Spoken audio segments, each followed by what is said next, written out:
All right, just in case anybody any questions, we're in chapter 15 of Exodus. We're going to sing the Song of Moses. So in the key of C, I'm not sure how you'd sing this, but evidently it was a song. All right, verse 1. Then sang Moses and the children of Israel this song unto the Lord, and spake, saying, I will sing unto the Lord, for he hath triumphed gloriously. The horse and his rider hath he thrown into the sea. The Lord is my strength and song, and he is become my salvation. He is my God, and I will prepare him an habitation. My father's God, I will exalt him. The Lord is a man of war, the Lord is his name. So this is a verse that I will use, verse 3. It says, God is not a man, nor the Son of Man. Well, God's invisible, he's a spirit, but the Lord is a man. This says he's a man of war. But the Lord is a heavenly man, a spiritual man, but he's not the Son of Man either. And Jesus obviously is a man, but Jesus is also the Son of Man because he comes from Adam. So this is a verse. I'm sure some people will say, well, it's not saying that the Lord is a man. Well, he's a man of war. So anyway, all right, verse 4. Pharaoh's chariots and his host hath he cast into the sea. His chosen captains also are drowned in the Red Sea. The depths have covered them. They sank into the bottom as a stone. Now, I highlighted this, maybe it was last time we did Exodus, that it says that the bodies washed up on the shore, yet it says they sank into the bottom as a stone. And my explanation was their souls sank into the bottom down to hell, and their bodies washed up on the shore. So some people see a little bit of contradiction, but I think it makes sense. Verse 6. Thy right hand, O Lord, is become glorious in power. Thy right hand, O Lord, hath dashed in pieces the enemy.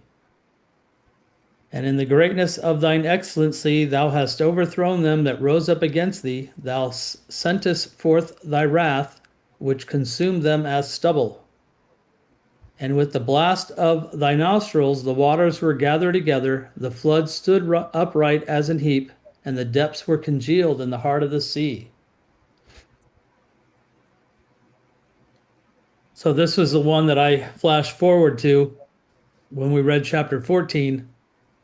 It says what happened to the waters of the Red Sea. They were blown, a channel was blown through by a wind, a strong east wind, and it not only drove the water, so far apart that the bottom's exposed. I'm going to say froze, but it says congealed. It's hardened in some way. And how wide was it? I don't know. I know there were some comments saying it could have been very wide, and yeah, doesn't really tell us. But the people passed through, and I'm sure it's not single file. So, how wide a channel did it cut? We don't know, but it says it was congealed. It was a wall on the left and the right. Right. Hey, Inga. Hello. Verse 9, the enemy said, I will pursue, I will overtake, I will divide the spoil. My lust shall be satisfied upon them. I will draw my sword, my hand shall destroy them. Of course, that's the confidence that the Egyptians had, and it didn't come to pass. Verse 10, thou didst blow with thy wind, the sea covered them. They sank as lead in the mighty waters.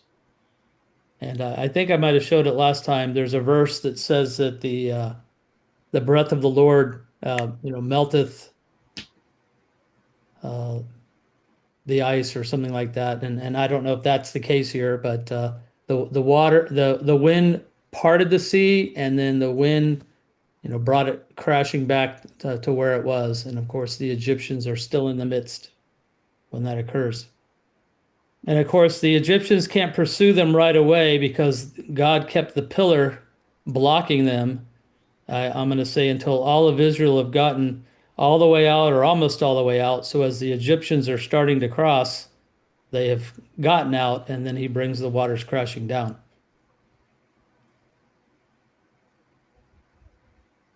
Verse 11, who is like unto thee, O Lord, among the gods? Who is like thee, glorious in holiness, fearful in praises, doing wonders? So my comment here is some of us have studied angels before, but not everyone.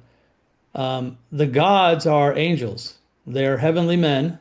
The Lord, I won't say he's an angel. Obviously, he's not created, but God manifested a form, a man, just like the angels are heavenly men. So the Lord is like the gods in that they can stand together and have a discussion.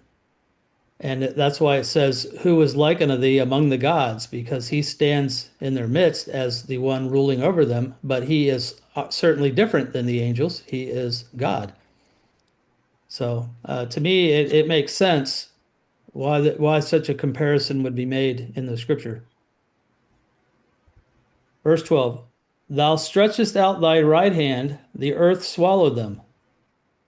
Thou in thy mercy hast led forth the people which thou hast redeemed. Thou hast guided them in thy strength unto thy holy habitation. The people shall hear and be afraid. Sorrow shall take hold of the inhabitants of Palestina. So that's it's strange it's called Palestine way back then, but I'm not sure how ancient that name is. Of course, that's going to be essentially where the Philistines are. The dukes of Edom shall be amazed, the mighty men of Moab, trembling shall take hold upon them. All the inhabitants of Canaan shall melt away. And of course, when Israel comes into the land, they hear from Rahab how the people's hearts melted at the stories of what God had done. Edom, as we should know, are the descendants of Esau. Moab is one of the sons and the descendants of one of the sons of Lot. Ammon or Ben-Ami would be the other. That he's not mentioned here. But they are relatives of the Israelites. Verse 16, fear and dread shall fall upon them. By the greatness of thine arm they shall be as still as a stone, till the people pass over.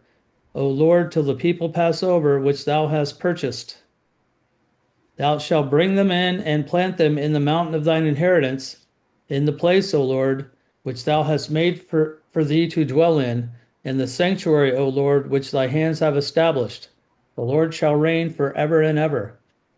I guess before I go on, in verse 16, and I don't know the answer to this, how did the Lord purchase the people here? I don't know the answer to that. Jesus hasn't died yet. Um, I don't know if it's just doing the mighty wonders. I don't have an answer for that. Anybody ever heard an explanation for that one? no. Yeah, curious. Something I might have to poke into, but obviously God did these miraculous plagues, but I don't know if that's considered to be the purchase.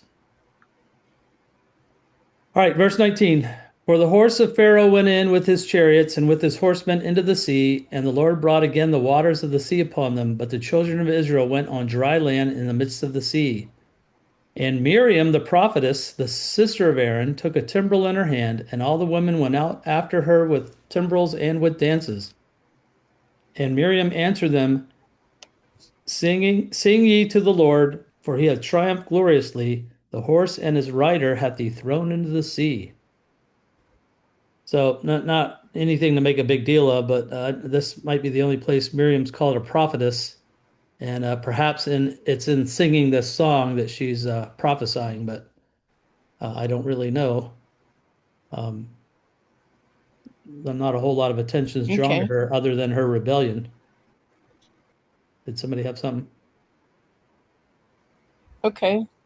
Uh, yeah, Okay. I did look up where God describes himself as the one who purchased them, is also means redeemed the Israelites out of Egyptian slavery. Yeah, yeah, and verse 13 does Like say that, which thou Pharaoh, hast God redeemed. liberated them, yeah, Yeah, through the miraculous judgments, claiming them as his own special treasure and family. yeah. Yeah, that's a fine explanation. But when we think of Jesus purchasing people, he he bought them with his own blood. We think of that, and I don't know. I guess this is maybe a little bit different. I'll say it's a type of what Jesus is going to do. Yes. Yes. All right.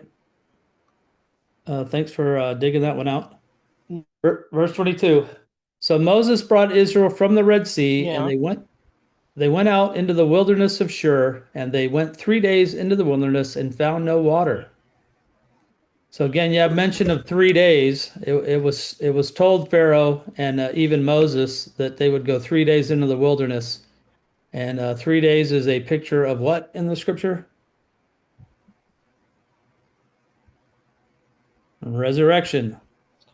So you Yes. might say, Resurrection. in a sense, these people are going to die and be born a new nation, if you want to say that. They're not literally going to die, of course. And if there's no water, they think they're going to die. All right, verse 23. And when they came to Mara, they could not drink of the waters of Mara, for they were bitter. Therefore, the name of it was called Mara. And the people murmured against Moses, saying, What shall we drink? And he cried unto the Lord, and the Lord showed him a tree, which when he cast into the waters were made sweet. There he made for them a statute and an ordinance, and there he proved them, and said, If thou wilt diligently hearken to the voice of the Lord thy God, and will do that which is right in his sight, and wilt give ear to his commandments, and keep all his statutes, I will put none of these diseases upon thee, which I have brought upon the Egyptians, for I am the Lord that healeth thee. And they came to Elim, which were 12, where were 12 wells of water, and 60 palm trees, and they encamped by the waters. All right, so we got a few intriguing things here. Um, does anybody else remember where the name Mara comes up, although it's spelled differently? So Mara means bitter here. And Naomi says to call her Mara, but it's Mara, no H on it. So it's a different Hebrew word, but it essentially means the same thing. She's bitter. Her husband and her sons have died when they were in Moab, and so she said to call her Mara. Mini trivia there. All right, so they showed him a tree. Verse 25. The Lord showed him a tree which, when he had cast into the waters were made sweet. I'm guessing this is a picture of the cross in some way. We think of cursed is he who hangs on a tree, cursed is him who hangs on a tree. And so the tree significance, I guess, is being tied in here. But throwing this tree in made the waters, I guess, purified. All right. And then down in verse 27, you got two numbers, 12 wells of water and 60 palm trees. So 12, of course, denotes what? The 12 tribes. Yes. So that's going to denote Israel. Wells of water would be, springs of life. Yeah. 60 is another way of saying 70. 70. Yeah. 70 typifies what? Oh, I'll God, it's been say a while. I'll say it's the nations. You have 70 names listed in chapter 10 of Genesis, and it's supposedly the beginning of the nations. And you have several places. Israel's in captivity for 70 years amongst the nations, and then they have a Daniel 70 weeks, which of course really is 490 years, but nonetheless 70 weeks where really the Gentiles reign over them while they're being, uh, I guess, purified in a sense. And there's it pops up in a number of other places. And of course, palm trees, at least this is my understanding, is symbolizing peace. So the water of life will flow out of Israel and bring peace to the Gentiles or the nations is the way. I think that's what this is trying to tell us in a long roundabout way. You don't have to have it mean that. You can just say, wow, God told us how many wells and trees there were. All right. Anybody, anything in that chapter? The Song of Moses